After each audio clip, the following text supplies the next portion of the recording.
Naganap ang laban sa pagitan ng mga pinakamalakas na mga manggagamot ng Puting Tore laban sa mga demonyo mula sa Demonikong kaharian. Pinapangunahan ng kataas-taasang masamang pari ang mga demonyo, habang sumusunod naman ang tagapagturo ng Mage Tower sa utos ni Oscar Sage, isang antas siyam na manggagamot na may titulo ng Master ng Mage Tower. Nakamit ni Oscar ang tagumpay sa pakikidigma laban sa mga demonyo kasama ang tulong ng kanyang mga alagad, ngunit mayroon itong mabigat na kabayaran, ang pagkawala ng maraming alagad na pinahahalagahan niya. At dagdagan pa, siya ay tinusok sa puso. Sa kaunting oras na natitira, sinabihan niya si Edna na alagaan ang kanyang mga alagad. Kahit sa kanyang mga huling sandali, naniniwala siya na bagamat siya ay isang mahusay na manggagamot, hindi siya magaling na pinuno. Sa pait sa kanyang puso, namayapa na siya, at ang kanyang mga nagawa ay naging bahagi na ng kasaysayan. Pero dahil sa kwentong transmigration ito, siya ay namigrasyon 20 taon sa hinaharap. At dito nagsisimula ang tunay na kwento. Biglang nagising si Oscar sa isang bagong katawan nang dumaan ang isang patak ng dahon sa bintana at bumagsak sa kanya. Siya ay biglang umupo na tila'y nas-iko niya ang kanyang tagapangalaga, na may hawak na tubig. Ang tubig ay nagkalat sa kawawang tao. Ang pangalan ng tagapangalaga ay si Frank, at hindi siya masyadong masaya dahil nabasa dahil kay Oscar. Siguradong sigurado siya na hindi niya ito karapat-dapat, lalo na at siya ang nag-aalaga kay Oscar. Nais lamang niya sana ay palitan ang mga tuwalya. Gusto ni Frank na ayusin ni Oscar ang kanyang masamang gawi sa pagtulog. Kung hindi, tapos na siya sa pag-aalaga sa kanya. Samantala, mabilisang umaandar ang isip ni Oscar. Hindi siya sigurado kung bakit siya natutulog ng sobrang vulnerable. At higit sa lahat, dapat ay patay na siya. Sa tingin niya, naalala niya na siya'y tinusok sa puso ng mataas na pari. Pero bago pa man makabuo ng kahit anong bagay si Oscar, pumasok ng galit at walang galang na lalaki sa kwarto. Hindi alam ng lalaki kung paano pumukpok. Bumaba lang siya parang isang nagmamadali. Si Elder Maxim itong lalaki, guru ni Oscar. Sinubukan ni Frank na ipaliwanag, pero sobrang galit ni Maxim para makinig. Sa pagkakataong ito, determinado siya na turuan si Oscar ng leksyon para sa kanyang pagiging kawawa. Pero biglang tumigil sina Frank at Maxim nang tanungin ni Oscar kung bakit pa siya nabubuhay. Nakakatawa nga na napagtanto ni Oscar na siya ay talunan lang na dapat nang patayin noon pa. Nakapansin naman si Oscar sa robe ni Maxim at napagtanto niyang isa itong mage mula sa White Tower. Kaya't, tinanong ni Oscar si Maxim na ipaliwanag ang kasalukuyang sitwasyon ng detalyado. Siyempre, galit na galit si Elder Maxim dahil sa kapal ng mukha ng munting bossing na ito na nag-uutos sa kanya habang tila wala namang kamuwang-muwang.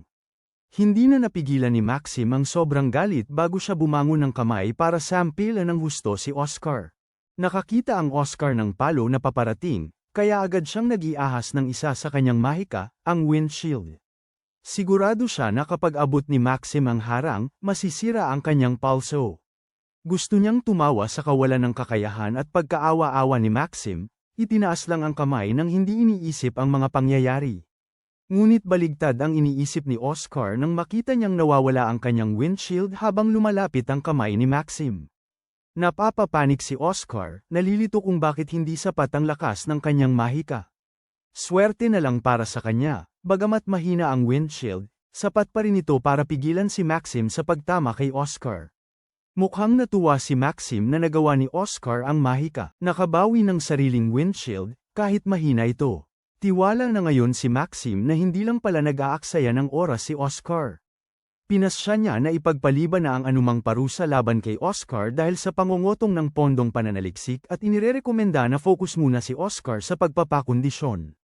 Pagkatapos umalis ng mas matanda, lumapit si Frank kay Oscar at tinanong kung saan galing ang tapang niya na makipag-ugnayan ng bastos sa harap ni Maxim. Pero si Oscar ay nawawala pa rin sa sariling mga iniisip, sinusubukan niyang malaman kung bakit nawala ang kanyang windshield nang ipasok ito at kung gaano katagal siya natulog. Samantala, pinagsasabihan na siya ni Frank na magpakalma at magkaroon ng disiplina, lalo na sa ngayon. Dahil sobrang hindi makatao si Elder Maxim. Pero hindi masyadong pinapansin ni Oscar ang sinasabi ni Franz. Mas iniisip niya ang kanyang mahinang mahika. Ang kanyang mana circuits, mana quantity, at mana purity, lahat ng bagay na bumubuo sa kanyang mahika ay magulo. Sa kanyang kagustuhang malaman kung ano ang nangyari sa kanyang katawan, binigyan niya ng pansin si Frank at tinanong kung anong petsa at oras.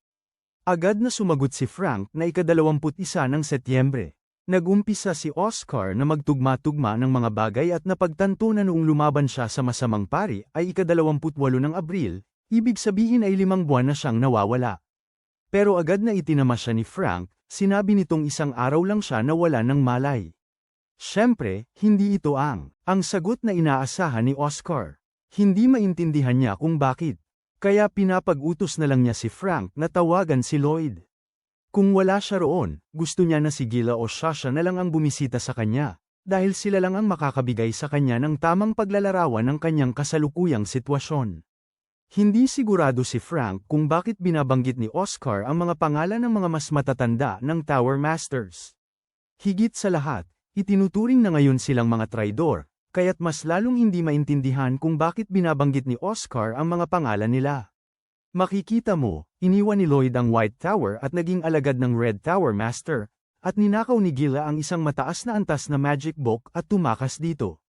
Ang taong dapat lang banggitin dito ay si Sasha, na naging Master ng Mage Tower. Siyempre, naiinis si Oscar kapag narinig niya si Frank na tawagin silang mga traidor at akusahan sila ng mga krimen na hindi nila ginawa. Pero nang mapansin ni Oscar ang halos walang pag-aalinlangan sa loob ni Frank, napagtanto niya na hindi nagsisinungaling si Frank, ibig sabihin totoo nga na si Sasha ang master ng Mage Tower. Pero sa isip ni Oscar, hindi pa rin makatwiran kung paano naging Tower Master si Sasha, na dapat ay 5 taong gulang pa lang dapat. Isang beses pa, sinubukan ni Frank na ituwid si Oscar, na ipinaalala sa kanya na 25 taon na ang edad ni Sasha ngayon, hindi 5. Sa puntong ito, wala nang sense sa isip ni Oscar ang nangyayari. Nang tumingin siya sa harap ng bintana at makita ang kanyang sariling reflection, na-shock siya ng pinakamalaking surprise sa buong buhay niya. Napagtanto niya na ang katawan ay hindi talaga sa kanya ang tinitirahan niya. Pwede mong naisip, si Oscar ay nagising 20 taon sa hinaharap. At sa loob ng mga 20 taong yun, ang mundo ay nagbago ng malaki. Umakyat ng todo ang mga teknolohiya at industriya. Kuryente, kotse, at mga bagay na dati ay hindi umiiral, ngayon ay posibleng gawin dahil sa mahika ng rebolusyong pang-inhinyeriya. Habang sinisip-sip ni Oscar ang bagong mundo, dumaan ang ngiti sa kanyang labi. Siguradong magugustuhan ito ng kanyang dating mga kasamahan. Noong ang mundo ay nagulumihanan, ang tanging bagay na natitira sa paningin ng mga tao ay ang pagkapagod. Ngunit sapat na ang pagbabalik tanaw. It's oras na para malaman ang lahat tungkol sa may-ari ng katawan na ito. Ang may-ari ng katawan na ito ay kilala bilang si Oscar Cruz Ian. Neakyat siya sa White Tower noong siya ay 10 taong gulang. Ngayon, siya ay 20 na taong gulang, isang level 1 na mangkukulam mula sa isang napabagsak na maharlikang pamilya. Nasaan man, may maganda namang mukha ang lalaki, kaya walang reklamo doon. Ngunit ang malaking isyu ay ang katawan niya na talagang basura para sa isang mangkukulam. Nakakahiya na 20 taong gulang na siya at naiipit pa rin sa level 1. Tungkol naman sa rason kung bakit nawala ng malay si Oscar, lumabas na nagnakaw siya ng pondo sa pananaliksik para bumili ng isang ilegal na elixir. At nang iniinom niya ito, bigla na lang siyang nawala ng malay doon mismo. Hindi na nakakagulat kung bakit, yung nilalangis na elixir, bawal yun. Kung gumana sana, mas marami pa ang kanyang mana reserves. Pero kung mab-igo, ito ay malaking peligro sa kanyang buhay. Sinabi ni Frank na nawalan daw siya ng malay matapos inumin ito. Pero kahit gumana yung potion, dapat patay na ang orihinal na may-ari ng katawan na ito dahil sa sobrang dami ng mana. Pero napansin niya na may kakaiba. Sobrang dami ng mana nitong katawan para sa isang level 1 mage. At higit sa lahat, pure mana ito, walang bawas. Napaka-imposible isipin na ang lahat nito ay dahil lang sa mura at ilegal na elixir na iniinom ng dating may-ari. Bigla, may itim na dumi na pumapailan lang sa loob niya. Nagkakaisa sa gitna ng kanyang dibdib. At bago pa siya makapag-react, gumagalaw na ang itim na bagay. Sumisiksik ito sa kanyang katawan, namumuo sa dulo ng kanyang daliri, bago tumutulo sa sahig. Sa pagtama nito sa lupa, simula nang matuno ito. Oh, lason ito. Sa simula, hindi agad naintindihan ni Oscar kung bakit may lason sa kanyang katawan. Pero biglang naliwanagan siya. Una sa lahat, kailangan niyang aminin na hindi peking elixir ang ilegal na likido. Totoo ito, isang tunay na elixir na pangkaraniwang nagkakahalaga ng malaki. Pero ang problema ay hindi alam ni Oscar Cruz Hien na may lason rin pala ang elixir. Sa ibang salita, hindi niya ito alam. Namamatay siya dahil sa isang pagsabog ng mana. Siya ay pinatay gamit ang lason. At hindi ito isang karaniwang sangkap. Sobrang lakas ng lason na ito na sobra-sobra para sa isang mahina at level 1 na mage tulad ng dating may-ari ng katawang ito. Kung hindi dahil kay Oscar na nasa katawang ito, walang sino man ang makakatuklas ng tunay na dahilan ng malagim na pagkamatay ni Oscar Cruz Hien. Kailangan niyang alamin kung sino ang nasa likod ng pagtatangkang pagpatay na ito. Pero muna, nagpasya siyang itabi ang lahat ng mga pag-aalala dahil mayroon siyang dapat ipagdiwang. Matapos ang lahat, binigyan siya ng pangalawang pagkakataon sa buhay, ang isa na matagal niyang pinangarap bago siya mamatay. Kaya ngayon, sa buhay na ito, nangangako siyang ibalik ang White Tower sa kanyang dating itsura. Ibinalik niya ang katawan na ito sa dating ganda nito. Hindi lang yun, magiging masaya rin siya sa buhay na matagal na niyang pinangarap pero hindi niya naranasan sa una niyang buhay. Hindi rin niya nakakalimutang magpasalamat sa orihinal na may-ari ng katawan na ito. Kaya bilang isang huling pugay, ang pinakahuli niyang magagawa ay ipaghiganti ang taong inalipusta ng mga hayop na nagplano sa kamatayan nito. Samantala, sa ibang lugar, may tauhan na nag-uulat sa kanyang boss na sinira ng kumag na manggagawa ang tindahan. Mukhang may isang manggagaway ang dahilan ng lahat ng pinsala. Siyempre, nawala ng bait ang lasing na boss nang marinig niya ito. Sino ba naman ang may kapal na atakihin lang ng ganun-ganun na lang? Yung mga tindahan niya. Nangilid ang tauhan bago sumagot na yung lalaking may sala sa pagkasira ay yung bumili ng ilegal na elixir, at gusto niyang makipagkita sa may-ari ng tindahan na nagbenta sa kanya ng bagay na yon. Hindi na nagtagal sa boss na ma-realize na malamang si Oscar Cruz Hien yun. Pero tumatanggi ang boss na paniwalaan na kaya ni Oscar Cruz Hien yung ganung pinsala. Sa totoo lang, Tier 1 mage lang si Oscar. Di makatarungan na buhay pa si Oscar Cruz Hien matapos uminom ng pampatay na elixir, lalo na ipagtalo sa mga bantay niya.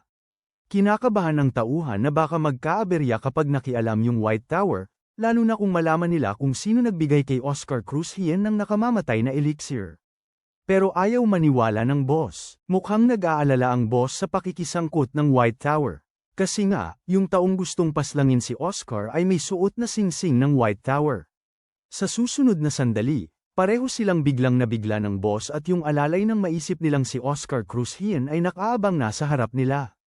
Ang pinakamasama pa, narinig ni Oscar ang lahat ng pinag-uusapan nila. Tingnan natin ang iniisip ni Oscar para malaman kung paano niya natunton ang dalawang salarin na to. Sa simpleng paraan lang, sinusundan niya yung bahagyang amoy na natitira sa bote.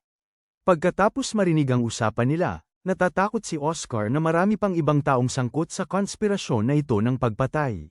Mas maraming trabaho si Oscar kaysa sa inaakala niya sa simula. Mukhang hassle, pero wala nang choice si Oscar. Kailangan niyang gawin ang lahat ng kanyang makakaya para alagaan ito. Sinusubukan ng boss na iutos kay Oscar, gusto niya malaman kung siya nga ba ang may sala sa pagkasira ng tindahan niya. Agad itinatanggi ni Oscar ng walang pag-aatubili. Interesado rin siya sa mga pinag-uusapan ng dalawang mga unggoy, kaya pinagsabihan niya silang magpatuloy sa usapan. Naturalmente, hindi tinatanggap ng boss ang mga sinasabi ni Oscar. Sa simula, iniisip ng boss na payagan si Oscar na makatakas ng walang sira, pero ngayon gusto niya siyang patayin. Kaya inuutos niya sa kanyang utusan na pigilan ang batang ito. Ang utusan, walang anumang pag-aalinlangan, natatakot at nag-aalangan, sumusunod siya sa utos ng kanyang amo at binabantayan ang aming batang lalaki. Nakita ni Oscar na hindi siya makakakuha ng resulta sa pakikipag-usap kaya't pinili niyang gamitin ang kanyang mga kamao. Itinaas niya ang kanyang kamay upang ihanda ang isang ensiklopedya na tinatawag na wind cutter. Ang hangin ay agad na tumagos sa lalamunan ng tauhan, pinutol ito ng husto mula sa kanyang katawan. Nawala ng bait ang boss, nakakita na ang ulo ng kanyang tauhan ay bigla na lang naputol. Dahil sa takot, kumuha siya ng baril at itinutok ito kaagad sa kanyang kalaban at nagsimulang magpaputok. Pero hindi man lang nag-effort si Oscar na umalis sa kanyang pwesto. Ang kanyang ginawa lamang ay itinapon ng isang parang garko. Dahil hindi pamilyar si Oscar sa baril, siya ay natuwa kung paano ang isang maliit na bagay ay makakaproduce ng ganitong takot. Ang boss, syempre, sobrang galit nang makita niya ang kanyang mga bala na nahihinto sa ere bago pa makarating kay Oscar. Si Oscar naman, ginamit ang hangin at sinendang mga bala pabalik sa boss, tumagos sa kanyang katawan sa ilang lugar. Siya'y bumagsak sa lupa na para bang isang walang laban na aso. Para linawin, ipinaalam ni Oscar sa tarantadong iyon na hindi nila ay laligtas ang boss. Lahat ng ingay sa kwarto ay block. Siyempre, hindi maunawaan ng boss kung paano nakakapagkas ng spell na silence ang isang simpleng level 1 mage, na dapat ay level 5 na magic spell. Agad itinaman ni Oscar sa kanya na hindi ito silence magic, ginamit niya. Ginamit niya talaga yung soundbind. Sa madaling salita, ni-bind niya lahat ng tunog sa kwarto na ito para hindi makatakas. Balik sa negosyo, gusto ni Oscar na sumagot ang tarantadong ito sa ilang tanong niya kung ayaw niya ng masakit pa sa naranasan niya. Una niyang gusto malaman kung sino ang nasa likod ng plano na pabayaan siyang patayin. Walang kagulat-gulat, tumanggi ang boss, o pwede rin nating tawagin na may-ari ng tindahan, na magsalita, kaya pinaghirapan niya ang mabuti at matinding sipa sa mukha. Na-appreciate ni Oscar na mas matimbang para dito yung pagpapahalaga niya sa kanyang dignidad kaysa sa kanyang buhay mismo. Pero kahit na ganun, hindi pa rin ito huminto kay Oscar sa pagbibigay ng mas maraming sakit. Ang ginagawa ni Oscar ay parang pagpapadala ng hangin sa katawan ng tarantado, kaya nararamdaman niya ito bilang parang libu-libong karayom ang tumutusok sa kanya mula sa loob. Bagaman hindi kapanipaniwala ang batang ito sa pang-aabuso, ito lang ang paraan niya para makuha ang impormasyon na kailangan niya kaya tinuloy niya ito. Hindi nagtagal, napapatalo na ang traidor sa sahig, ang mukha niya ay nanginginig sa hapdi. Handa siyang ikwento lahat ngunit isang kondisyon, ihinto na ni Oscar ang pagpapahirap sa kanya. Sa wakas, nagpa siya si Oscar na magpakita ng awa at bigyan ng kaunting kaluwagan ang lalaki, bagaman abala siyang marinig ang lahat tungkol sa utak ng komplo. Sa wakas, nagsalita na ang kawawang lalaki. Binigyan sila ng utak ang elixir at pera, ipinag-utos na ibenta ito kay Oscar ng mababang halaga, NSC. Ang naging dahilan kung bakit tinanggap niya ang trabaho ay dahil hindi tumanggap ng hindi naman ang utak ng krimen. Tungkol naman sa itsura ng utak ng krimen, may kap ang lalaki kaya hindi nila makita ang mukha nito. Pero kitang-kita ang White Tower ring na suot ng utak ng krimen. Nang marinig ito, agad namang napagtanto ni Oscar na sinadyang isinuot ng taong may cap ang White Tower ring upang lokohin siya. Tinanong ni Oscar ang kawawang lalaki kung ano ang amoy ng utak ng krimen. Agad namang ilarawan ng may-ari ng tindahan ang amoy na napakahalata, isang bagay na nakakapresko at malinaw, katulad ng mint. Tumutok si Oscar sa paglalarawan sa amoy at patuloy sa kanyang susunod na tanong. Nais niyang malaman kung paano planong makatakas ng may-ari ng tindahan sa pagpatay. Matapos siyang paslangin ng elixir na ipinagbili, ipinapakita ng may-ari ng tindahan na abala ngayon ang puting tore sa pag-withdraw mula sa 4 na pangunahing Magic Towers kaya't hindi niya inaakala na magsasagawa sila ng tunay na investigasyon. Ang pagbanggit ng withdrawal mula sa 4 na pangunahing Magic Towers ay nakakuha ng pansin ni Oscar, kaya't pinaasa niya ang tindero na magbahagi pa ng impormasyon. Tiwala ang tindero na dapat mas alam si Oscar, bilang isang naka-enroll sa Puting Tore, tungkol sa mga internal affairs ng Puting Tore. Sa kanyang tugon, ipinaliwanag ni Oscar na nawalan siya ng memory matapos niyang inumin ang elixir. Sumunod ang tindero sa pagbibigay ng lahat ng impormasyon. Kunin ni Oscar ang mga papeles at simulan niyang basahin ang mga ito. Una sa lahat, nalaman niya ang kasalukuyang kalagayan ng Puting Tore. Ayon sa mga dokumento, itinakda ang ika-28 ng Abril bilang araw ng puting gabi dahil namatay ang mataas na saserdote sa araw na iyon at ginuginitan ng emperador ang sakripisyo ni Oscar Sage sa pamamagitan ng pagbibigay ng malalaking benepisyo sa tore, kasama na ang 30 taong pagpapalibre sa buwis.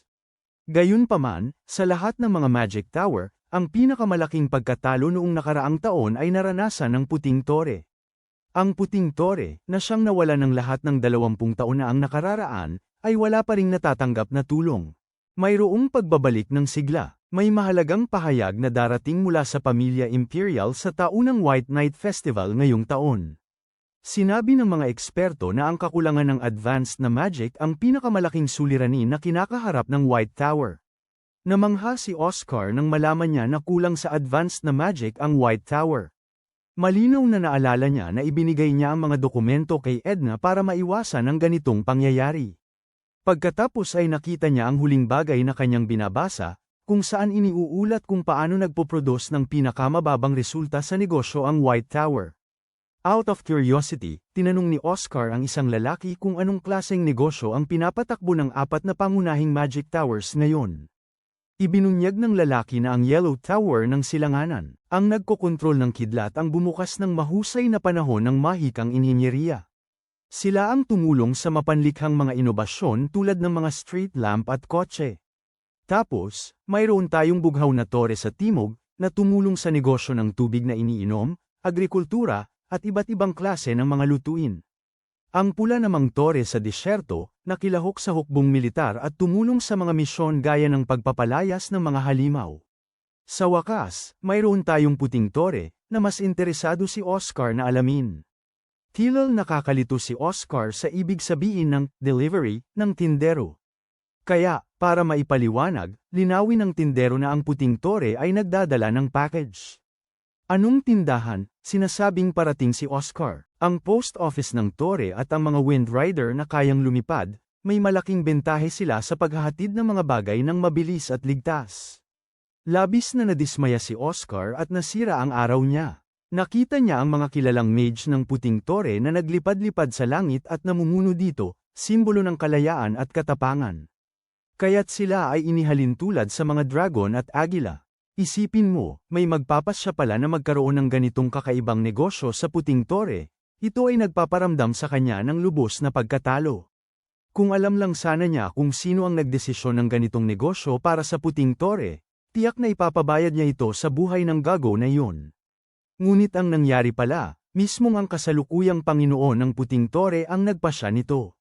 Sa negosyo, ibig sabihin, si Oscar mismo ang naging alagad na nagdulot ng kahihiyan sa pagpayag na bumaba ang kalidad ng puting tore. Sa pagtuloy, gusto ni Oscar na malaman pa ang business model ng asul na tore. Kahit alam niya na ang mga potion ang pinakamalaking mapagkukunan ng kita para sa anumang Magic Tower, hindi niya maintindihan kung bakit sangkot ang industriya ng pag-inom ng tubig at agrikultura at bakit itinutulak ng asul na tore ang mga negosyong ito. Sa wakas, ibinunyag ng tindero na praktikal na monopolyo sa merkado ng potion ang asul na tore, kaya't nagbebenta sila ng malinis na tubig sa mataas na presyo sa negosyo ng pag-inom ng tubig. Tungkol naman sa industriya ng agrikultura, nag-aalok ito ng murang gulay sa mga residente na kumakain kasama ang kanilang pampabuhay. Dala nila ang ulan sa mga lugar na nakakaranas ng tagtuyot. Si Oscar ay nadismaya nang marinig ito. Sa abala niyang alala, ang puting tore ang pinakamalaking player sa merkado ng larwang pangmaalamat mga 20 taon na ang nakalipas. Sana lang hindi nasusunog lahat ng mga paraan sa paggawa ng mga alamat, malayong-malayo sana ang kinahahantungang ng hinaharap. Muntik na siyang mapag-interesan kung bakit binibili ng mga tao ang malinis na tubig. Hindi lang talaga maintindihan ni Oscar. Pero, isiniwalat ng tindera na ang mga mayayaman lang ang naglalakas loob bumili ng tinatawag na malinis na tubig. Hindi naiintindihan ni Oscar kung bakit maglalabas ng pera sa isang bagay na literal na libre lang. Para sa kanya, pare-pareho lang ang linis ng tubig mula sa puso. Ayon, sa wakas ay naiintindihan na rin ni Oscar kung bakit nahuhuli na ang puting tore sa kita kumpara sa iba pang Magic Towers.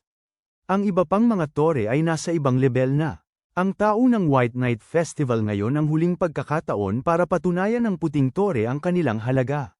Pero ang malaking alalahanin ni Oscar ay nalalabing 7 buwan na lang sila para maghanda bago dumating ang festival. Biglang nagsimulang umurong sa kirot sa katawan ang nagbebenta sa lupa. Ang pagkalagas ng dugo ang nagpapalamig sa kanyang mga kamay at paa, at kung patuloy ito, maaaring mamatay siya dahil sa pagkalagas ng dugo. Bagaman hindi sigurado si Oscar kung dapat niyang tulungan ang taong ito, hindi niya maiwasan na mayroon namang ipinakitang. Binigyan niya ng lahat ng impormasyon na nais niya. Ngunit bago magdesisyon, tiningnan ni Oscar ang ledger na hawak ng gago na iyon. Nakakagulat ang nabasa ni Oscar doon. Ang maliit na libro ay nagtatala ng pagsusunog, pakikidnap, ilegal na pautang, pambubugbog sa mga tao, paniningil ng mga bagay, at pati na ang hiling na paslangin ang iba. Puno ito ng mga maruming gawain na ginagawa ng gago na yun buong buhay niya. Sa labis na pagkadismaya, nagpasya si Oscar na umalis. Walang kwentang buhay ang gago na yun. Kalakip ang galit, tumalon siya mula sa gusali, iniwan ang lalaki na mamatay doon. Sa gabing yun, siya'y umuwi at nagpatuloy na nagtulak sa pagbabago ng kanyang buhay. Sa wakas, nakapasok na siya sa puting tore. Pakiramdam niya'y labis na pagod na parang hahapayza na lamang siya. Nakakalungkot na ganito na lang siya pagkatapos gamitin ang ilang simpleng mga dasal. Hindi siya sigurado kung kaya ba ng kanyang mahinang katawan ang mas advanced na mahika na plano niyang gamitin sa hinaharap. Alam mo, ang naging dahilan kung bakit naging pinakadakilang mangkukulam sa kasaysayan ng tao si Oscar Sage ay ang kanyang pagiging espesyalista sa mahikang itinatabi sa hangin. Sinubukan niyang gamitin ito, ngunit biglang nawala ang mahika. Bago pa ituloy ang kanyang plano, nagdesisyon siyang magpa-check up muna sa kondisyon ng kanyang katawan. Una, ginawa niya ang isang magic scan. Habang tumatakbo ang scan, naisip niyang maaaring mag-aral pa siya tungkol sa may-ari ng katawan na ito para mas maunawaan ito. Kaya kumuha siya ng mga dokumento na may kaugnayan kay Oscar. Binuksan niya ang profile book ni Crushing at nagsimulang basahin. Tila si Oscar Crushing ay tagapagmana ng Count Crushing at ang tanging nag-survive sa isang sunog sa mansyon. Kilala siya ng mundo ng mahika bilang isang henyo, kaya mataas ang mga inaasahan sa kanya. Pinaglaban pa ang iba't ibang grupo para lang makapag-recruit sa kanya. Sa 6 na taon niyang pag-aaral sa faculty ng mahika sa Empire Academy, hindi siya bumaba sa mga ganap na marka. Sa kanyang kakaibang thesis, napagtibay niya na siya ay isang henyo. Ngunit hindi maunawaan ng batang ito kung bakit ang isang katulad ni Oscar si Crushing ay naiipit pa rin sa level 1. Nawala agad ang kanyang pag-aalinlangan nang mabasa niya na si Oscar Crushing ay may monodeficiency syndrome. May potensyal si Bro na maging isang dakilang mage, isang taong kayang magrepresente sa buong henerasyon niya, pero sinalanta siya ng monodeficiency syndrome. Ito'y isang malupit na bagay. Ngayon lang niya naintindihan kung bakit itong taong ito ay naiipit pa rin sa level 1. Mas maunawaan pa niya kaysa sa iba ang mahika, pero dahil sa kanyang kondisyon ay hindi niya ito magamit. Samantala, tapos na ang pagsusuri sa mahika, kaya tiningnan na ng ating lalaki ang resulta. At ang nabasa niya ay nakakagulat. Sa kabuuan, umabot na. Hindi naman siya may sindroming manodepisyensya. Hindi ang sakit na kinakaharap ni Oscar, ngunit sinara lang ng sinuman ang kanyang mga sirkwito ng mana ng sadyang pilitan. Tignan natin ang konteksto ng sindroming manodepisyensya. Kahulugan ng pangalan, ito ay isang sakit kung saan hindi makapagpalabas o makapag-ipon ng mahika ang isang tao. Ang isang manggagamot ay maaaring maglagay ng hanggang 20 pisikal na sirkwito sa itaas ng kanilang mana circuit, at ang dami ng mga sirkwito ang nagtatakda ng kanilang antas. Ngunit kung mayroong sindroming manodepisyensya, hindi maayos ang kanilang mahikal na kapaligiran.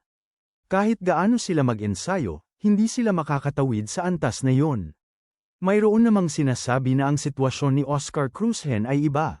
Hindi bukas ang kanyang pisikal na sirkwito. May depekto talaga ito simula pa lang, sinadyang atali ng isang tao. Kung tunay na henyo si Oscar Crushing, alam sana niya na walang manodeficiency syndrome siya.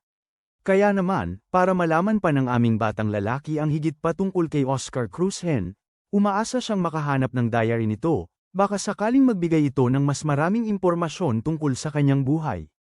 Ayon kay Frank, alakiro raw si Oscar Crushing.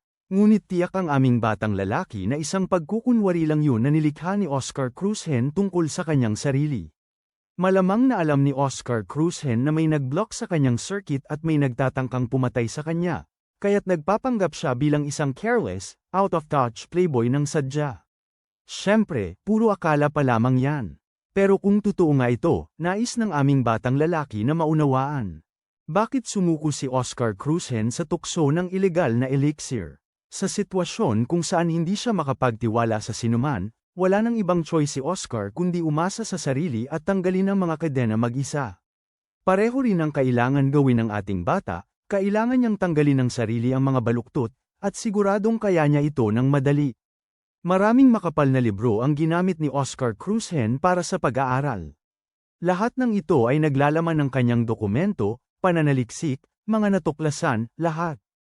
Pero may isang partikular na libro na kumukuha ng atensyon ng ating bata. Ito'y may pamagat na ang muling pagsasali ng batayang magic.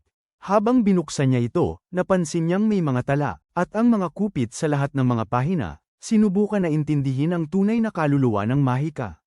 May kasamang dagdag na kaalaman at iba't ibang paraan ng paggamit ng mga sprelyang pareho at maraming paraan para mapalakas ang epektibidad ng isang simpleng formula ng mahika. Mayroon din itong mga notes tungkol sa isang sandata na tinatawag na baril at kung gaano kaepektibo ito kumpara sa mahika. Sa pagbabasa ng lahat ng ito, nagulat ang ating batang lalaki. Pareho ng mga advanced na konsepto sa likod ng iba't ibang wind spells na nakasulat sa aklat na ito ay pareho sa mga ginagamit ng ating batang lalaki. Bukod pa riyan, sinulat din ni Oscar Cruzhen kung paano magagamit ang bawat spell sa iba't ibang sitwasyon, pag-a-adapt ng mahika batay sa mga pangyayari kumpara sa pagsasandal sa rigid formulas. Ang kanyang pananaliksik ay hindi gumagamit ng mga karaniwang salita. Tigilan mo na. Si Oscar Cruzhen din ay gumawa ng mas mababang uri ng mahika mag-isa. Nakakaengganyo sa aming batang lalaki na si Oscar Cruzhen, kahit hindi siya marunong gumamit ng mahika, ay nagawa niya ang lahat ng mga eksperimento na ito bilang mental exercises. Ngayon, walang duda kung bakit tinawag siyang isang henyo. Nakakaintriga rin kay kasalukuyang Oscar na ang mga nakaraang teorya ni Oscar ay napakalapit sa kanya. Patunay ang aklat na ito na hindi lang basta sumuko sa mahika si dating Oscar. Hindi, pinaghirapan niya ito ng higit pa kaysa sinuman. Bawat salita dito ay nagpapakita ng kanyang pagmamahal sa mahika. May isang pahina rin dito, may isang magandang quote sa loob nito, kung saan ipinahayag niya ang kanyang pag-asa na ang aklat na ito ay hahampas kahit ng pinakamahinang hangin patungo sa White Tower mula sa isang mangkukulam na may malalim na hamon. Ipapakita ng quote na ito na alam niya na may mga kalaban sa labas na nagsusumikap na pabagsakin siya at pigilan ang kanyang kahusayan na magliwanag. Ngunit laban siya para sa kanyang sarili lamang, dahil wala siyang ibang kasama. Si Oscar Cruzhen ay isang batang mangkukulam na hindi nawasak dahil sa kanyang mapang-ipang kapalaran. Sa halip, tahimik niyang tinahak ang isang nag-iisang landas. At dito sinumpaan ni Oscar sa sarili, bilang ika-17 Panginoon ng Magic Tower, na aayusin niya ang gusot na hindi nagawa ni Oscar Cruzhen na mabuhol. Bukod dito, nais ng kasalukuyang Oscar na sirain ang mga sinungaling na gumagamit ng pangkaraniwang mga salita. Sinira ang dating talento ni Oscar. Sa huli, makikita natin ang ating sarili sa isang luntiang hardin kung saan naglalakad ang batang lalaki. Bagaman walang kaalam-alam kung bakit siya naglalakad sa hardin, naaalala niya na inaantok siya kanina, pagod sa pag-aayos ng kwadrong pang-physical. Biglang narinig ni Oscar ang pamilyar na boses. Parang nasa panaginip si Oscar, kung saan nakikita niya ang kanyang dating buhay, kung ano siya noon sa kanyang nakaraang buhay. Kasama niya ang kanyang mga munting alagad. Bukod tangi, nakikita ni Oscar ang lahat ng ito dahil sa sumpang pangarap. Inilagay ito ng Viscount of Nightmares ng Demon World sa kanya. Tuwing natutulog si Oscar, naaalala niya ang nakaraan. Sa totoo lang, asahan na ni Oscar na matatanggal ang sumpa kapag kinuha niya ang katawan na ito, pero tila ba ang sumpa ay nakatali sa kaluluwa, hindi sa pisikal na katawan. Pero swerte nga siya at nakakakita pa rin siya ng kanyang mga dati niyang kaibigan. Ngayon na narito tayo, makinig tayo sa dating Oscar habang tinuturuan niya ang mga bata. Dito, malalaman natin ang magic system na nahahati sa 4 na kategorya.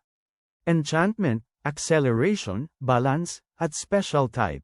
Kahit magkapareho ang hitsura ng magic in physical, iba-iba sila kapag winawaksi.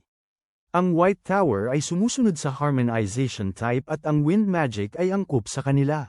Ito ang pinakamahusay. Ito ang batang lalaking may itim na buhok na si Lloyd Schultz, na siyang 9 na taong gulang. Tapos, mayroong batang babae na may kulay pulang buhok, si Sasha Mast, na 5 taong gulang. Natutunan din natin na may pinapabura na uri ng magic sa bawat Magic Tower, dahil bawat uri ay may sariling katangian. Halimbawa, ang Golden Tower ay nagpapahalaga ng kagiliwan sa bilis, kaya sila ay espesyalista sa acceleration type magic, habang ang Red Tower ay nagtitiwala sa apoy, kaya sila ay kinakatawan ng enchantment type magic. Parehong espesyalista naman sa balance type magic ang Azure at White Towers. Ang batang may ginto-gintong buhok na si Jillian Dominic, na ngayon ay 7 taong gulang. Ipinapahayag ng bata ang kanyang interes sa pag-aaral ng acceleration-type magic dahil sa tingin niya ay nakakabagot ang bagay na mabagal. Ngunit pinapaalala ni Oscar sa excited na bata na hindi pwedeng pumili ng anumang uri ng magic ng biglaan, dahil bawat isa ay likas na isinilang na may tiyaga para sa partikular na magic. Naitanong ni Sasha kung paano nila malalaman ang tiyagang isinilang na may affinity. Upang sagutin ang tanong niya, lumikha si Oscar ng maliit na magic circle sa sahig at sinabi sa kanya na ikarga ang kanyang index finger at subukan ang spell na nakasulat dito. Medyo nawawala ang bata dahil unang beses niya itong nakita, pero sinubukan pa rin niya. Sa pagkagawa niya, agad na sumayaw ang mana sa dulo ng kanyang hinlalaki. Napansin ni Oscar ang daliri niya. Hindi masyadong mabilis, pero hindi rin nakakamatay. Dahil may balanse, harmonization type siya. Masayang-masaya ang babae nang malamang pareho sila ng tipo ng kanyang amo. Sinimulan na rin ng ibang disipulo na tingnan ang kanilang mga tipo. Lumabas na si Jillian ay may acceleration type magic, tulad ng inaasahan niya. At grabe, napakasaya ng batang yun na halos sumasabog sa tuwa. Sa huli, si Lloyd naman. Ang mana niya ay humuhubog sa anyo ng magandang bulaklak, ibig sabihin, special type mage siya. Tanong si Lloyd sa kanyang amo kung may paraan para baguhin ang kanyang magic type kapag napagdesisyonan na. Hindi masyadong nauunawaan ni Oscar kung bakit gusto ni Lloyd gamitin ang mga karaniwang tawag. Gusto ni Lloyd baguhin ito, lalo na't ang special type ay sobrang hinahangad. 2 tao lamang sa bawat libo ang meron nito. Simple lang ang paliwanag ni Lloyd. Gusto niya ng balanced type, katulad ng kanyang amo. Ito ang pinangiti ni Oscar ng mabirong ngiti. Bagamat handa si Oscar alamin kung paano magbago ang type ng isang tao, iniisip niya bigyan ng pinakamaraming pansin si Lloyd dahil mayroon itong special type. Siyempre, sapat na ito para ipag-isipan ni Lloyd kung tama ang kanyang desisyon. Sa huli, wala nang mas mahalaga sa mundong ito kaysa sa iyong atensyon mula sa kanyang amo. Kaya, para sa kahit na anong oras, gusto niyang makumpirma kay Oscar kung talagang magbibigay siya ng pribadong leksyon at lahat ng espesyal na atensyon. Walang anumang duda dito. Makikita mo, mahirap para sa mga special type mages na mag-improve ng walang tamang guro. Kaya't natural lamang na si Lloyd ay bibigyan ng espesyal na pagmamalasakit. Sa wakas, nagbago ng isip si Lloyd at kinumpirma na hindi masama ang maging special type. Pero bilang pag-iingat, gusto niyang ipangako ng kanyang guro ang mga pribadong leksyon. Kaya naman pareho silang pumayag sa isang pinky promise. Huwag nating kalimutan ng ating batang kasama na masayang nanunood kasama ang kanyang mga alagad. Nakakataba ng puso ang tanawin habang naaalala ni Oscar kung paanong tinawag si Lloyd na promise man dahil dito. Bigla na lang nagising si Oscar nang mabasag ang katahimikan ng pag-aanunsyo mula sa broadcasting room. Ang mensahe ay, tinaasan siya, itinawag siya sa lab 4202 ng agad. Habang papunta siya sa nasabing lab, iniisip niya ang kanyang progreso. Nakabuksan na siya ng 12 sa 20 na circuit, kaya 8 na lang ang natitira. Bukod doon, nadagdagan na rin siya ng 2 mana circuit lines, kaya official nang naging level 2 mage siya. Pagpasok niya sa opisina, nakita niya si Elder Maxim mula sa unang kabanata na naghihintay para kay Oscar. Noong nakita ni Maxim si Oscar, tinanong niya ito kung kamusta na siya. Alam na ni Elder Maxim mula sa tsismis na bumabalik na ang mga alaala ni Oscar. Tumango si Oscar bilang pagsang-ayon, at kitang-kita sa mukha ni Maxim ang kasiyahan sa positibong tugon ni Oscar.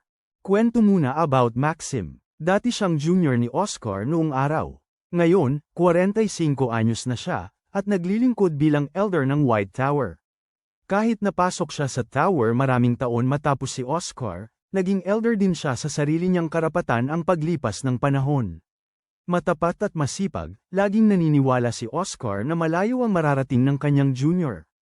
Naalala ni Oscar kung paano si Maxim ay dating sumusunod sa kanya, tinatawag siya bilang senior na may respeto. Napansin ni Maxim ang malalim na titig ni Oscar, at tinanong niya ang dahilan kung bakit may bahagyang ngiti sa mukha nito. Ngunit ibinahagi na rin niya ang kwento, mangyari na nga. Naglabas ng mga ulat tungkol sa mga kamamatay lang na nangyari, ang amo ng pamilya Gordon at ang acting head. Nagtanong si Maxim kung may alam ba si Oscar tungkol dito. Agad na sumagot si Oscar na bagaman wala siyang espesyal na sasabihin, may rason sa likod ng mga pangyayari. At dito na lumitaw ang malaking sorpresa. Sinubukang patayin si Oscar ng dalawang lalaki. Ikinwento niya na may laso ng elixir, at ang komisyon pati na rin ng ledger ay ebidensya, at ninakaw niya ang mga ito mula sa bahay ng amo ng pamilya Gordon. Sa wakas, nakuha na ni Maxim ang buong kwento. Natanto niya na ang kalagayan ni Oscar na nasa kama ay malamang dahil sa pagtatangkang pagpatay. Si Oscar ay nakumpirma ang kanyang mga hinala at ibinunyag na noong konfrontahin niya sila, nagtangkang patayin siya. Ngunit nagawa niyang ipagtanggol ang kanyang sarili at bumalik ng may ebidensya. Ang talaan ay naglalaman ng mga detalye ng kontrata sa pagpatay. Kinilala ito ni Maxim at itinatag noong kay Oscar na aalamin niya na ito ay nangyari bilang self-defense, at hindi imumungkahi ng anumang paratang sa pagpatay kay Oscar. Napakalaking ginhawa ni Oscar nang marinig ito. Sa bagay na yun, nagbahagi si Oscar ng isang personal na hiling. Gusto niyang makilala ang Magic Tower Master na si Sasha. Dahil sa kaya itong hilingin ni Oscar, wala nang dahilan para tanggihan ni Maxim. Bukod doon, naalala niya kung paano madalas na magkaroon ng mga diskusyon si Oscar hinggil dito. May mahiwagang pagtitipon sa master ng Magic Tower sa nakaraan, kaya't mas nagiging makatarungan ang hiling na ito. Nabigla si Oscar sa balita, sapagkat hindi niya alam na nakausap na pala ng dating Oscar si Sasha dati. Ngayon ay nais niyang malaman kung ano ang mga pinag-usapan noong mga panahong iyon. Subalit sinabi ni Maxim na ang pinakamaaga nilang pagkikita sa master ay sa loob ng 6 na buwan, na sakto sa pagdiriwang ng White Night Festival. Ang dahilan sa pagkakaroon ng delay ay dahil ang master ay wala sa bansa sa kasalukuyan, dahil may mahalagang misyon siyang pinupuntahan. Hindi maintindihan ni Oscar kung bakit kailangan pang gawing mahaba-haba ang pag-aantay para sa sakasakaling maliit na responsibilidad. Ipinapaliwanag ng matanda na wala ang mataas na manggagaway, kaya't kinakailangan ng guro na mag-assume ng kanilang mga tungkulin. Dahil sa kuryosidad, tinanong ni Oscar kung ano ang kasalukuyang level ng master ng Magic Tower. Ibinunyag ni Maxim na siya ay isang level 7 high mage. Nang marinig ito, nagmuni-muni si Oscar kung paano, sa edad niya, ay siya ay umabot na sa level 9. Dahil sa kanyang galing, naniniwala siya na dapat sana'y nasa level 8 na siya ngayon, kaya't hindi siya sigurado kung anong nagpigil sa kanya. Nilaipat ng usapan ni Maxim, binanggit ang mga ulat, tungkol sa kung gaano kalinis ang cross-section ng mga bangkay, natatanong kung paano ito nangyari. Nag-aalala si Vice Master Hamel Glimwitz ng Magic Tower tungkol kina Oscar. Nang matapos ang usapan, pinaalis si Oscar. Agad namang sumulpot si Hamel sa opisina ni Maxim at pinakiusapan na huwag masyadong maging mahigpit kay Oscar. Pero naniniwala si Maxim na dapat siyang pagsabihan kapag nagkakamali. Kahit tama si Maxim, nag-aalala pa rin si Hamel kay Oscar dahil siya ang nagdala nito sa White Tower. Naalala ni Maxim ang huling pagkikita nila ni Oscar kung saan ginamit ni Oscar ang magic para conjure ng windshield. Kahit simple lang ang magic na yon, gusto pa ring ayusin ni Oscar. Mahirap na halos imposible gawin ito sa loob ng ilang araw. Ibig sabihin, malamang na nagmabilis na nag-aaral si Oscar ng palihim. Sa ganon, panyanatag ni Maxim si Glimwitz na talagang masipag si Oscar. Dahil dito, umalis si Glimwitz upang dumalo sa isang pulong ng mga matatanda kung saan naghihintay na si Elder Fidelina. Samantala, naglalakad si Oscar sa paligid ng parehong hardin na nakita niya sa kanyang panaginip. Sa kanyang paglalakad sa magandang kapaligiran, nakasalubong niya ang tagapamahala ng lugar. Bagamat tila nakilala ng tagapamahala si Oscar, hindi naman siya maalala ni Oscar sa madaling dahilan. Kapag tinanong kung sino siya, sa kanyang pagpapakilala, ipinakilala ng tagapangalaga ang sarili bilang si Wilter, ang tagapamahala ng mga pasilidad ng Magic Tower. Naririnig niya ang mga chismis tungkol kay Oscar na nawawalan ng alaala, at matapos makita ito sa personal, kinumpirma niya ang mga ito bilang totoo. Napansin ni Oscar na tinatawag siya ni Wilter bilang Batang Ginoo Oscar, sa halip na simpleng tawag lang na Oscar. Kaya sa likas na pangangati ng kuryosidad, tinanong niya kung bakit. Ipinaliwanag ni Wilter na nagtrabaho rin siya dito nang ang nakaraang Panginoon ng Magic Tower, ang dakilang Ginoo Oscar, ang siyang namahala. Ginagamit niya ang tawag na batang upang magkaiba ang dalawa. Bigla, ipinahayag ni Oscar ang kanyang pagnanais na magkaroon ng gamit. Si Wilthere ang kanyang kausap. Bagamat pinahahalagahan ni Wilthere ang alok, nababahala siya na hindi niya kayang manatili sa kanyang kasama ng masyadong matagal, dahil plano niyang lumisan sa tore sa lalong madaling panahon. Matapos maglingkod sa Magic Tower ng 40 taon, nasaksihan ni Wilthere ang pagdating at pag-alis ng 3 Panginoon.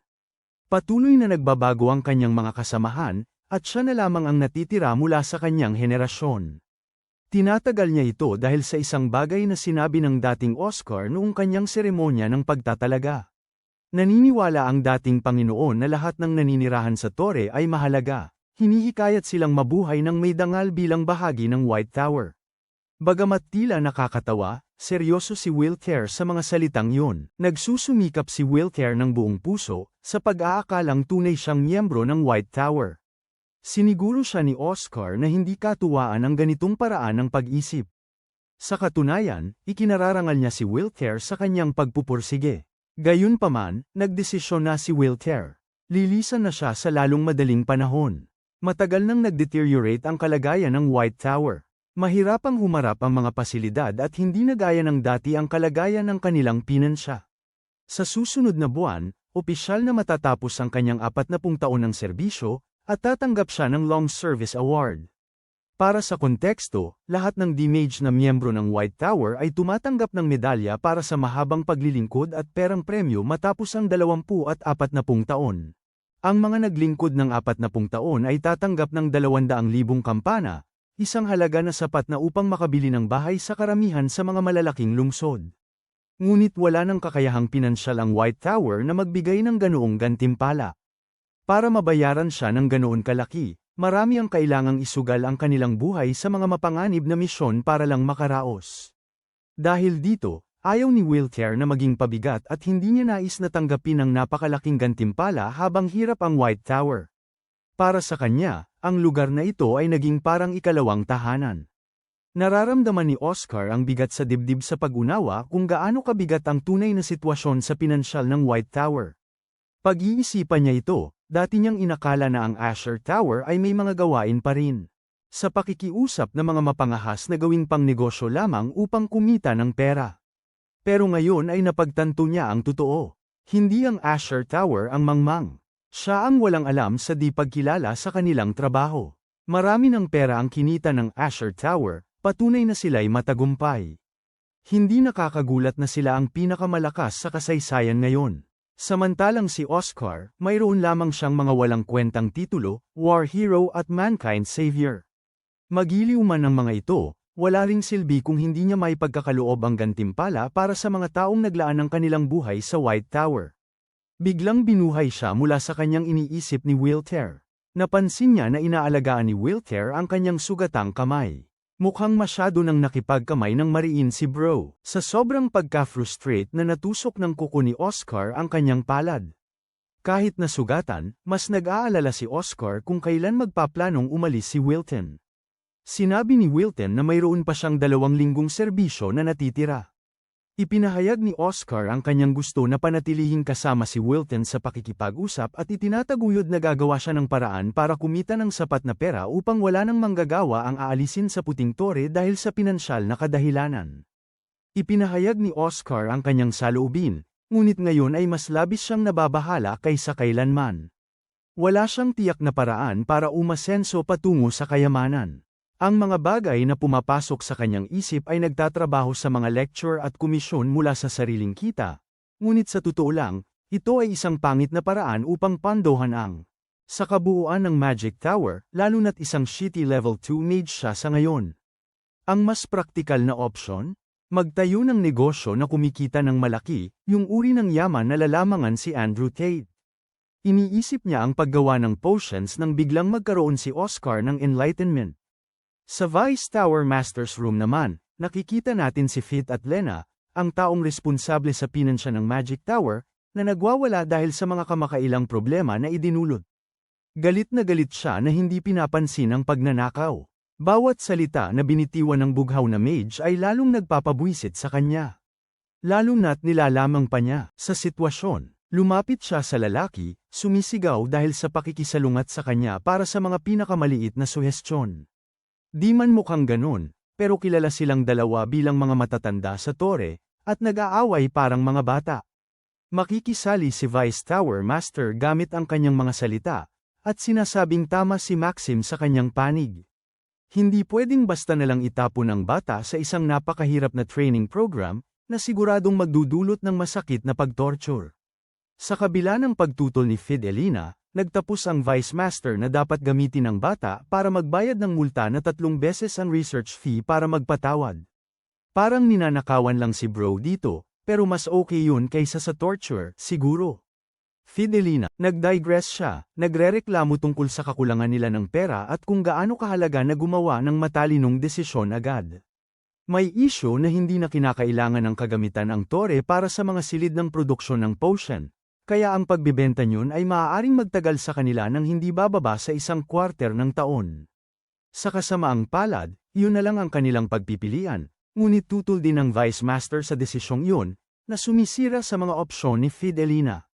Sinasabi ng matanda na ang White Magic Tower ay isang sagradong lugar, isang puok ng pag-aaral para sa mga mago upang pag-aralan ang mahika. Ayaw niya ilagay sa panganib ang pangako ng kanilang kinabukasan para lamang matugunan ang kanilang mga pangangailangan sa ngayon.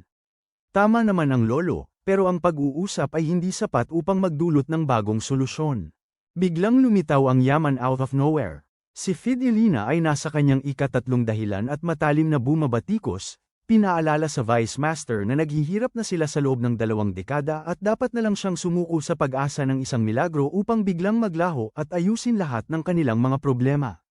Nang marinig ang malamig niyang salita, nag-atubiling sumagot ang Vice Tower Master nang biglang may dumarating sa kanilang dalawa. Siya ay ang batang lalaking henyo na may itim na buhok, si Oscar Cruz Ian, na dumating upang kausapin ang Vice Master. Sa totoo lang, may dalang suhestyon siya, o mas mahusay na pakiusap, upang tulungan siyang simulan ang negosyo. Isipin mo, sabi kang sabi ang dating mo, tapos sinabihan ka ng iyong K-barkada na magsimula ka ng negosyo. Kapag naghahanap ka na ng makakain na lang. Yung reaksyon ni Fidelina sa sitwasyon, lalo na't yung taong yun ang nagnakaw ng pera nila. Tuloy lang siya sa pagkukwento, pero focus siya at patuloy lang sa pagsasalita. Nung nabasa niya sa dyaryo, napagtanto niya na nag-lockdown ng Vince Estate dahil sa outbreak ng flu. Alam din ng Vice Master yung balita at nagduda na baka cadena flu nga ito, na negative sa lahat ng mga apektado. Ang cadena flu, walang gamot. Noong araw, gumawa ang White Tower ng bakuna. Nalutas ang mga epekto nito, ngunit nasira ang bakuna 20 taon na ang nakalipas. Napawi ang pag-aaral nito. Ipinapahayag ni Oscar na kahit ang Blue Magic Tower ay hindi pa nakagawa muli ng bakuna na nilikha 20 taon na ang nakalipas, kaya't narito siya may plano. May matibay na pahayag ang ating kaibigan na ibebenta niya ang mga bakuna laban sa cadena flu, isang nakakatawa at nagulat sa lahat sa silid. Layunin niya na muling lumikha ng monopolyo sa kanilang negosyo, gawing ang White Tower ang tanging nagtitinda ng bakuna sa merkado. Hindi na nagpapakialam si Fidelina sa walang basehang alitan kaya tumigil na siya sa pakikinig. Sa kanya, hindi ito makatwiran. Ang bakunang ito, ang isa na hindi matanggap na muling gumawa. Matapos ang mga taon ng pagsasaliksik at pera na Winoldes lang, ngayon ay gagawin na ng isang 20 taong gulang. Hindi siya naniniwala doon. Sa halip, iniisip niya na nagbibiro lang ito. Sumasang-ayon si Oscar sa kanyang iniisip, pero para mas lalo pang inisin siya, todo flex pa si bro na siya ay isang henyo kaya magiging maayos din ito. Dahil sa kayabangang pahayag ni bro, naglabas siya ng buong galit na bumwelo sa kanya, pinapaalala na siya ang nagnakaw ng kanilang pera at nag-embezzle ng pera para lang makakuha ng illegal na elixir para sa kanyang sarili. Kung tutuusin, para sa kanya, isang mayabang na taksil lang itong si bro na wala namang alam tungkol sa konsepto ng pera. Naputol ang kanyang pamumula ng boses ng pangalawang Panginoon ng Tower, na naniniwalang si Oscar ay nasa kalagitnaan na ng. Nagbibigay siya ng isang makabagong ideya para sa kinabukasan ng White Magic Tower. Kahit siya ang namamahala sa pera, sobra-sobra naman ang kanyang pagiging hindi magalang. Sa madaling salita lang, sinasabihan niya siyang, pakalma ka lang, Tay. Humihingi ng paumanhin si Fidelina sa kanyang pagiging madaldal, habang nare-realize ni Oscar kung bakit may sama siya ng loob sa kagalang-galangan katulad niya. Sapagkat ang taong kilala bilang Oscar Cruzhen ay walang nagawang kahalagahang bagay sa nakaraang 2 taon para magbigay ng magandang impresyon. Pero sa kabila nito, may tiwala siyang itutuloy ang ideya, naniniwala na ito ang susi para sa kanilang kinabukasan.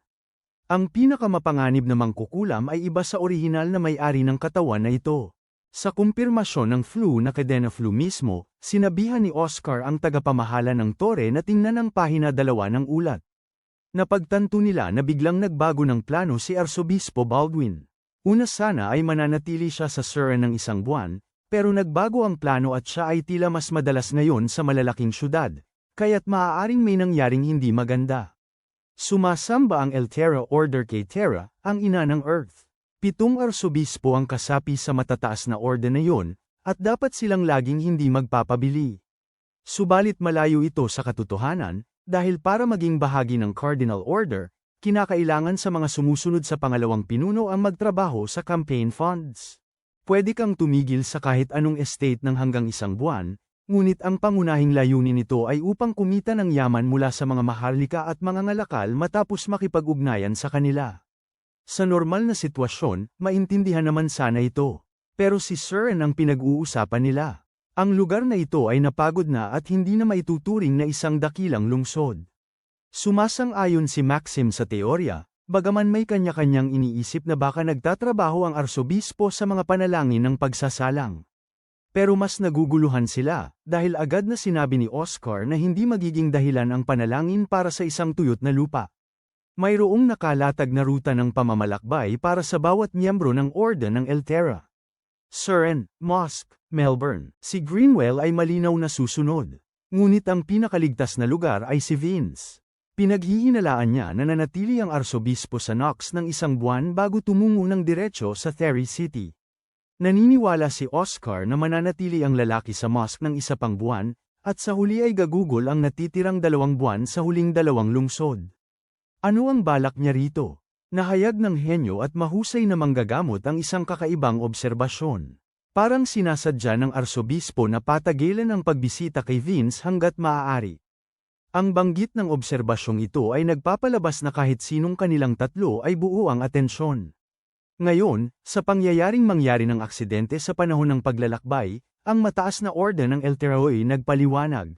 Parang galit na galit sa kanila ang Diyosa ng kamatayan.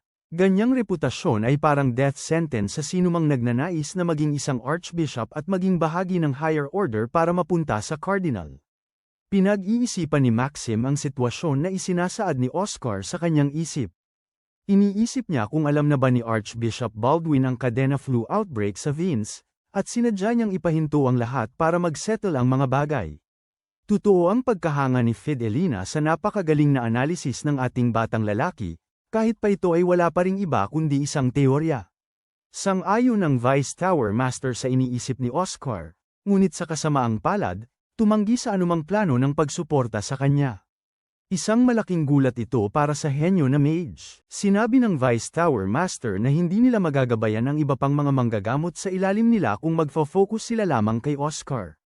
Bagaman mukhang may issue sa una, sobrang sigurado ang Vice Master sa business idea ng ating lalaki na handa siyang gumastos ng kanyang pera para gawing makabuluhan ang negosyo.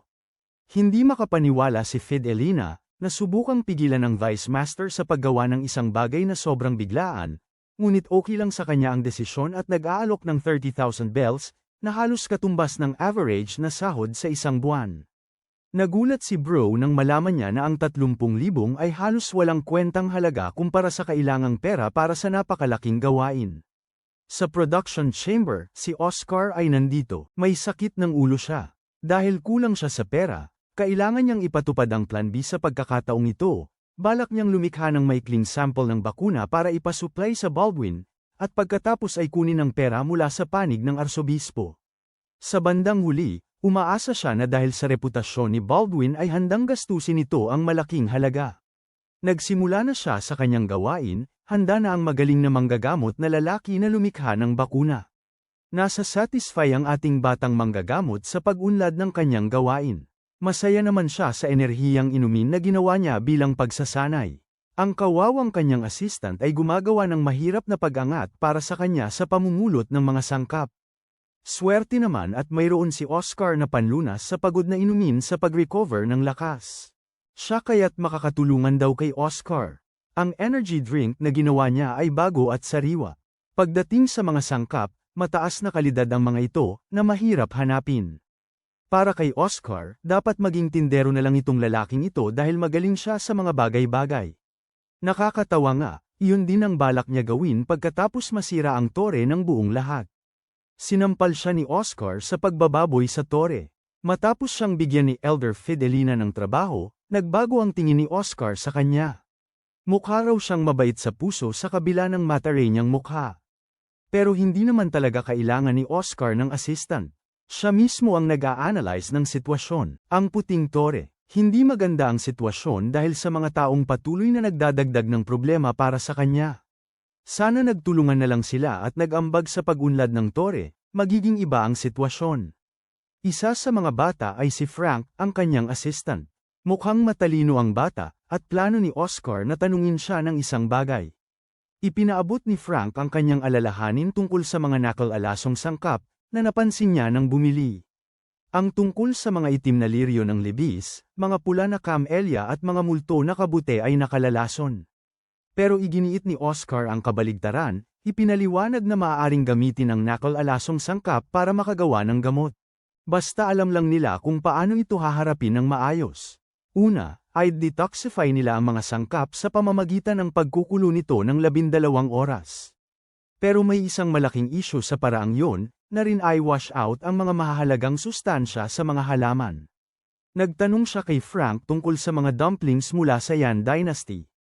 Ang paraan para gawin ito ay gamit ang steamer, isang kasangkapan na nakakatulong din sa pag-detoxify ng halaman habang nagagawa pa ring mapanatili ang karamihan ng sustansya sa loob nito. At iyon ang kanyang plano. Sa pamamagitan nito, plano niyang ma-extract ang mga sangkap ng nasa 78%. Pagkatapos nito, magiging isang hakbang na lang sila sa kanilang pangarap na ma-monopolize ang merkado. Ngayon, mas epektibo kaysa kailanman. Tinatanong ni Frank kung ang prosesong paglalagay ng singaw ay ang katapusan ng detoxification mismo. Pero hindi lang yon. Ang mga sangkap sa loob ay gumagaan lang at pagkatapos ay detoksipikahin gamit ang isang espesyal na ensymada. Sa pag-activate ng air drain, inaalis ni Oscar ang nakal-alasong esensya mula sa singaw at lubos itong tinatanggal. Ang natitira sa singaw ay malinis, walang kahit katiting na toxin sa loob. Kaya ngayon, ang tanging natitira lang ay ang pagsama ulit ng mga sangkap sa isang solong potion. Sa wakas, ang hindi inaasahang lunas sa cadena flu ay wakas na natapos. Napabilib si Frank sa nangyari. Inutusan pa siyang subukan ito, pero hindi naman niya kayang gawin ang ganun. Yung mahusay na mahiko lang ang nagawa niya mag-isa. Hindi niya pa nga alam kung paano mag-dullcast. Nang simulan niya ang spell ng pagkonsumo ng hangin, ipinakita ng bata ang konting hindi stable na pag-control ng mana, pero mas mahusay pa rin sa ini-expect ni Oscar. Nahirapan siya sa pag-maintain ng spell, hanggang sa humantong siya sa kanyang limitasyon. Inaasar siya ni Oscar dahil hindi niya magawa ang dual cast. Sinabi ni Frank na kalokohan para sa kanya na asahan ang kakayahan sa dual casting kung wala pa siyang naabot na level 4. Binigyan siya ni Oscar ng isang espesyal na pagkakataon na matuto ng sekreto na teknik galing sa kanya. Ang susi para makuha ang kakayahan na ito ay mag-create ng hiwalay na partition sa iyong utak. Sa isang paliwanag, ang kaliwang hemisphere ay nakatutok sa Mahika A, at ang kanang hemisphere naman ay nakatuon sa Mahika B. Sa sandaling ito, sinunod ni Frank ang payo at agad na nagpakita ng potensyal ang kanyang panalangin. Nauwi siya sa matagumpay na pag-aaral ng tamang pagsasagawa ng dalawang mahika, na mas madali pa kaysa sa inaasahan niya. Ito ang nagtatanong, bakit ito isang lihim na teknikong kung sa dami ng dali nitong matutunan? Sa pagtugon ni Oscar, inilantad nito na ang mga manggagamot ay sakim at ayaw na madaling makuha ng mga bago ang lahat ng bagay. Nais nilang maglaan muna ng pagsisikap bago makuha ang gayong kakayahan. Ngunit ang tradisyong ito ay wala ng iba kundi isang hadlang sa pakikibaka para sa kapangyarihan, dahil ang mga teknikang tulad nito ay mahalaga sa pakikidigma. Sa ganitong mga panahon, ngayon, sobra-sobra ang pangangailangan ng White Tower sa mas bagong impormasyon na may mas malawak na kaalaman. Masaya si Oscar na nagbabago na siya ng kalakaran dito. Impressed din siya sa likas na galing ng Pransya sa paggawa ng tama sa unang subok. Mas masaya na siya ngayon kaysa noon, at mas gustong-gusto pa niyang maglingkod kay Oscar ng mga sariwang halaman. Dahil mayroon na silang malaking steamer, panahon na para gamitin ito upang ekstrahin ang mas malalaking bahagi ng mga halaman. Matapos ang tila mga oras ng walang humpay na pagtatrabaho, si Frank ay nasa kanyang mga tuhod na. Siya ay pinapagod ng labis dito. Salamat sa ganoon, nakakagawa sila ng mahigit 500 bote. Bigla na lang, pumasok si Elder Maxim nang wala sa oras. Nagdadalawang isip si Oscar habang siya'y nasa gitna ng pag-aalala upang tugunan ang isang mahalagang problemang kailangan nilang harapin. Nagtapat siya tungkol sa plano ng Blue Tower na magkaroon ng pulong kasama ang arsobispo, at may kinalaman ito sa kanilang kumpanyang pangfarmasyutika. Delikado ito, dahil inaakala ni Elder Maxim na baka huli na sila sa paghahatid ng lunas. Napagtanto ni Oscar na pati ang kanilang mga kaaway ay naghahanda rin, at kung sakaling sila ang unang makipagkasundo sa arsobispo, wakas na sa kanilang plano. Abala si Maxim sa pagpapaliwanag kay Frank, na nalulungkot sa narinig na balita, pero sabi ng ating bata na malayo pa ang laban. Naalala niya ang cadena flu na inireklasipika bilang B-rank disaster, na nangangahulugang may mga itong epekto. Pwede nilang subukan ng isa pang bagay. Alam nila na ang personal flight speed ni Maxim ay mas mabilis kaysa sa mga travel wagon, kaya't napagpasyahan niyang magpadalaw sa isang tao. Ang eksena ay lumipat sa tinutuluyan ng arsobispo, na tinatanggap ang mga bagong panauhin mula sa Blue Tower. Dumating sina Moira Meehan, isang mage ng Antas 5, at si Neil Bryan, ang direktor ng kumpanya, para magpresenta ng isang bagay. Pinapayuhan sila ni Baldwin na umupo at tinanong tungkol sa update sa gamot sa trangkaso. Sa tuwa, sinabi ni Moira na patuloy silang gumagawa ng matagumpay na progreso. Magandang balita ito para kay Baldwin, na abala sa pag-aabang kung kailan ito matatapos.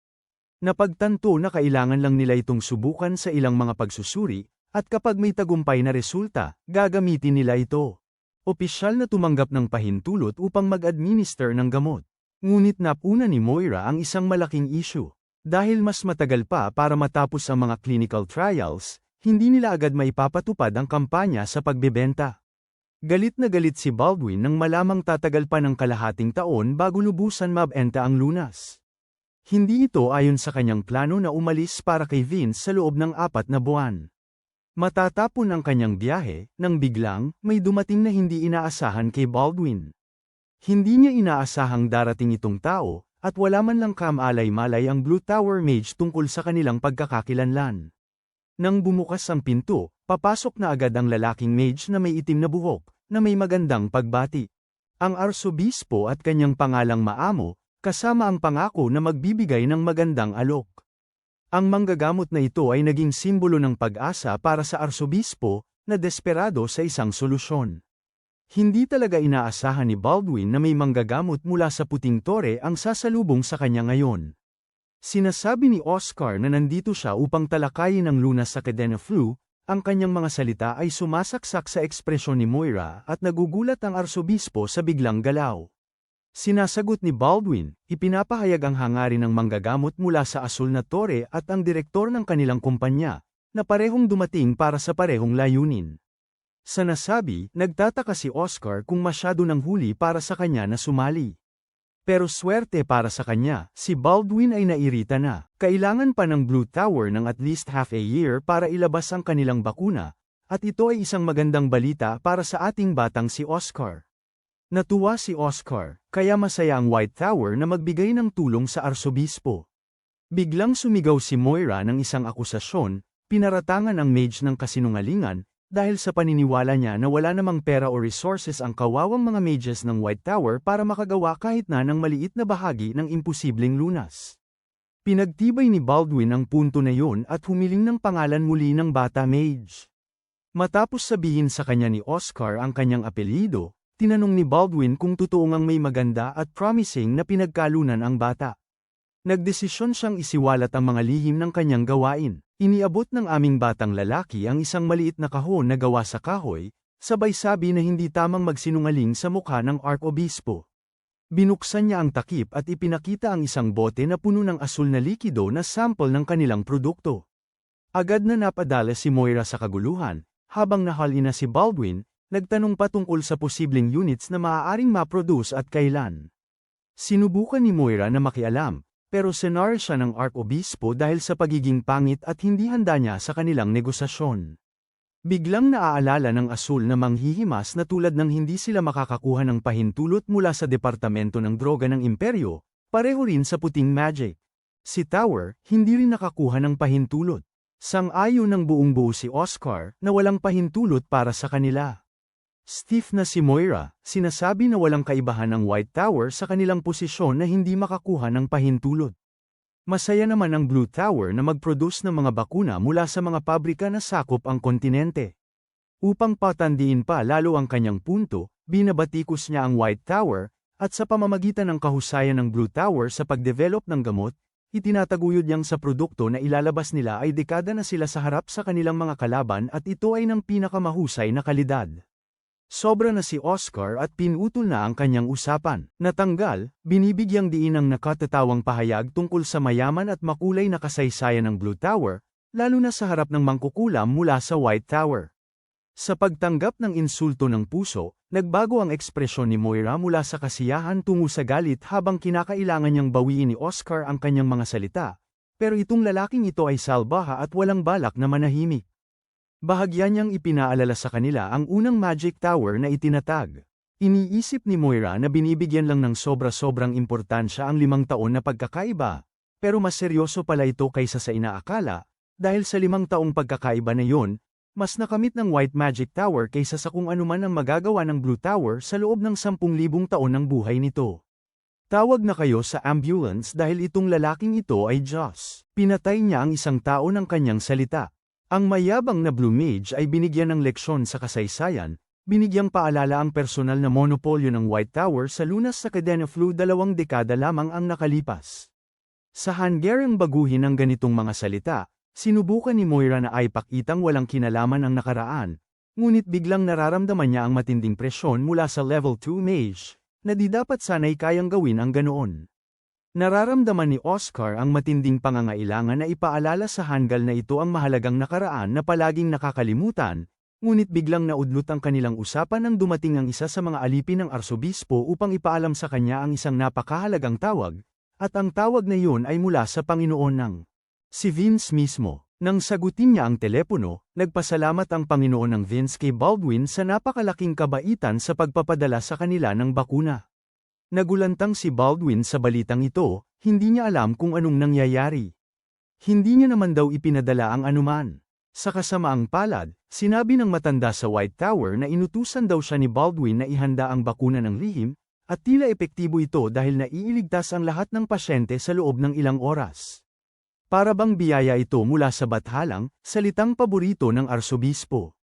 Sinasamahan lang ni Oscar ang kanilang reaksyon. Lumalaki ang mukha ni Moira sa tuwing tumatagal ang usapan. Walang malinaw na epekto, simpleng paliwanag lang. At handa na ang Panginoon ni Vince na tanggapin ang ikalawang batch. Balikan natin ang ilang sandali, nalaman natin na pinagpasyahan ni Elder Maxim na ipaubaya sa Arsobispo ang pagpapasya. Ngunit si Baldwin ang kumontrol sa usapan at sinabi na ipapadala nila ang ikalawang batch pagkahanda na ikinatuwa ng Panginoon. Nagtapos ang tawag, at mas masaya pa si Baldwin kaysa kailanman, nagtatanong kung si Oscar ang may sala rito. Nang makumpirma, nagalit si Moira sa mga nagaganap sa kanilang batas, ngunit pinutol ni Oscar ang kanyang hindi matagalan kausap. Una, binigyan niya ito ng leksyon sa kasaysayan, kaya ngayon ay handa siyang turuan ng kaunting kaalaman tungkol sa batas patungkol sa mga digmaan. Iniisip ni Moira, nagbabago na siya ng usapan, pero ikinababahala lang ng mahusay na manggagamot kung sobra na bang kampante ang mga tao sa 2 dekada na lumipas. Sinimulan ni Oscar sa pamamagitan ng pag-ulit ng kung ano ang nangyari 22 taon na ang nakalipas. Isa lang ang armas na responsable sa pagwasak sa buhay ng mga tao sa kanilang laban-laban sa mga demonyo. Hindi ito isang matalim na tibak o sibat, kundi isang nakamamatay na epidemya. Nang ma-realize nila na kailangan silang kumilos ng mabilis, nagsimula ang mga manggagamot ng panahong yun sa pananaliksik upang makagawa ng mga lunas, at ang mga hindi agad na aksyon ng FDA ay nagdulot ng maraming buhay na mawala. Noon lamang nilagyan ang bagong pahayag sa kanilang mga batas, Nakategorisadong ang mga espesyal na paggamot ay hindi na kailangan ng pahintulot sa panahon ng digmaan. Ibig sabihin nito, ginagamit nila ang karaniwang mga tawag, hindi apektado ng mga batas ng FDA. Parang normal na tao lang, pinuna ni Moira na hindi naman talaga sila nag-aaway, kaya wala namang sense. Para tapusin ang argumento, inilabas ni Oscar na 3 kaso ang kwalipikado para maging gairahan. Una, kapag may nag-aaway na mga bansa. Pangalawa, kapag may rebelyon galing sa loob. Ang huling kondisyon ay kapag may sakunang classified na rank B o mas mataas na nangyayari. At ngayon, dahil naka-rank B ang Kadena flu, muli silang hindi sakop ng mga batas ng FDA. Gulat na gulat si Moira sa balitang ito. Ang kumpanyang pharmaceutical ay nananatiling tiyak na maaari nilang ipadala ang kanilang sariling lunas para gawin kung ano lamang ang ginawa ng White Tower. Ngunit sa tingin ni Baldwin, sila'y tila'y walang kabuluhan. Una sa lahat, nanalo ang White Tower sa palaro. At pangalawa, ngayon naniniwala na si Lord of Vince na ang arsobispo ay nakikipag-ugnayan sa White Tower. Kaya hindi na siya basta-basta na pwedeng bumaligtad sa kanyang salita. Sa harap ng kawalan ng pag-asa, nagmamakaawa pa nga ang CEO ng kumpanya na ibaba ang presyo, ngunit dinuro ni Baldwin ang kanyang kama, sinasabi na hindi niya mabibili ang reputasyon gamit ang pera. Nagtaka na rin ang arsobispo sa dalawa, at wala na siyang interes na kumilos pa. Medyo near-negotiate ni Moira yung kasando nila sa mga lalaki. Panalo siya sa laban sa isipan, at bumagsak sa talo ang Blue Tower. Tumayo si Moira tapos habang umaalis, nagsumbong siya na babawi siya sa mga susunod na araw. Pero nakakatawa yung bata, iniisip niya kung anong klase ng linya sa pelikula ang inaral ng Makong bago sabihing ganyan kabano ang banat. Dinagdagan pa ni Oscar ang sama ng loob nila, sinabi niyang nakarehistro na siya ng patent para sa gamot, kaya walang pag-asa yung mga kalaban. Para maibenta yung kanilang gamot, kailangan nilang magbayad ng fee sa White Tower, kasi kung hindi, wala nang silbi yung kanilang trabaho. Siguro maihahalin tulad mo yung galit ni Moira sa init ng libu-libong araw. Yung lalaking ito, galit na galit habang nakatayo. Lumabas siya ng kwarto habang sinusundan siya ng direktor ng kumpanya, na dumaan lang sa tabi ni Oscar. Agad na napansin ng mangkukulam na mayroong kakaibang amoy ang lalaking ito, ang maliwanag na amoy ng mente tulad ng sinabi sa kanya. Nakita na ni Oscar ang target niya, pero hindi pa ito ang tamang panahon para habulin siya. Sinabihan ng Baldwin ang mangkukulam na umupo para ituloy ang kanilang usapan sa pribado. Lubos nang namangha si Baldwin sa trabaho ni Oscar, pero curious na siya sa presyo, at kinuwento pa ang hinihingi ng Blue Tower na 2 milyong bell. Ngumingiti si Bro bilang sagot, tumaas ang kanilang alok ng higit sa doble, hinihingi ang 5 milyong bell.